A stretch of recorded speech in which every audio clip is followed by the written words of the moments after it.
Hello, my name is Mary Mitchell, and I've lived in New Whittington since 1872, more than 50 years now.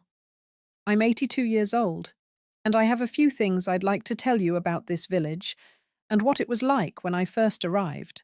I wasn't born here, mind you. I came into the world in Newbury, in Berkshire, and moved to Reading when I was just 6. I was the second child in quite a large family, 3 brothers and 5 sisters in all.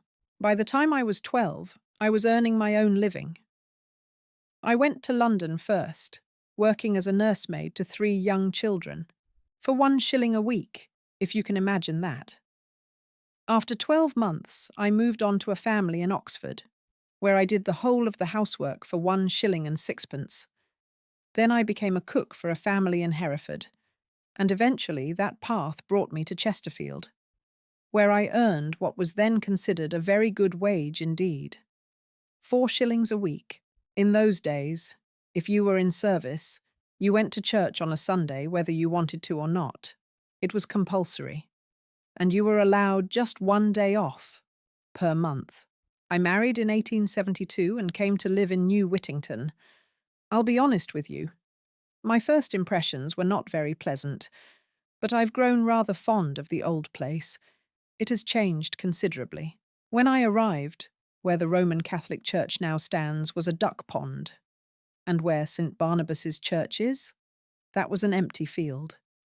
The whole of Wellington Street was nothing but playing fields until the ancient order of foresters began building there. After that, houses sprang up very quickly, and the street became known as Kid Glove Street. The road to Barrow Hill, as you see it today, that wide tarmac road, was unthought of. The old road wound down a rough cutting at the bottom of the hill, where the 2 parishes of Whittington and Staveley meet. There were very few shops in the village, 13 beer houses, mind you, but very few shops. So we often had to make the journey into Chesterfield, which was not quite the pleasant trip it is today. The railway station was half a mile further from where it is now, and sometimes you had to pass through water just to reach it. The station staff were very courteous, I must say. On one occasion, Station Master Fox saw me coming with my heavy basket, held the train back for 3 minutes, and ran up the lane to help me. You don't forget a kindness like that.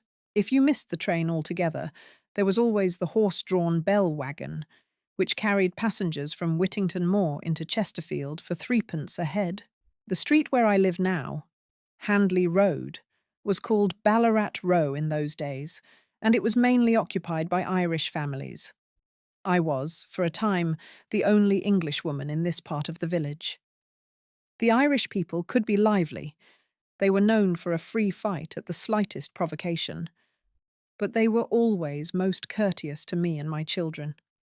Always. Where the picture house and Woodhead's shop now stand, there was nothing but a field, and overhead, stretching across the sky, ran an endless chain, carrying buckets of coal from Hundle Colliery all the way to New Whittington Station. The pit was run by Teddy Knowles, and the coke ovens alongside by Mr. Columbine. Sadly, both men ended their days in the Poor Law Institution. The miners hereabouts worked hard, 12 hours a day, 6 in the morning until 6 at night, for between 3 shillings and 3 shillings and sixpence. 5 shillings was considered a handsome wage. They were paid fortnightly, and in the winter months, a miner would not see daylight at all from one weekend to the next. When it came to schooling, there were a few choices. Mrs. White ran a little school for infants from 3 years of age, 6 pence a week. There was another school in South Street for children up to 9 years, also 6 pence. And then came Webster's Endowed Schools in London Street, where the charge was just 3 pence a week. The first headmaster there was Mr. Bland, succeeded by Mr. H. Needham. I should tell you about Springwell Row after dark.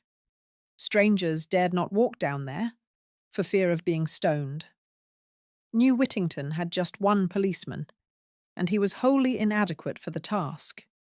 He himself was often the target if he ventured too close. For that reason, the street came to be known as Whitechapel. But I will end on a happier note. I remember the bicentenary celebrations at the Revolution House, the 200th anniversary of the glorious Revolution of 1688. What a day that was! The procession was so long that the front of it had reached Chesterfield Marketplace before the rear had even left Old Whittington. The Revolution House itself was wrapped in white cotton wool and decorated on the most lavish scale, and beer was distributed in buckets to the thirsty participants in the procession. Those were the days,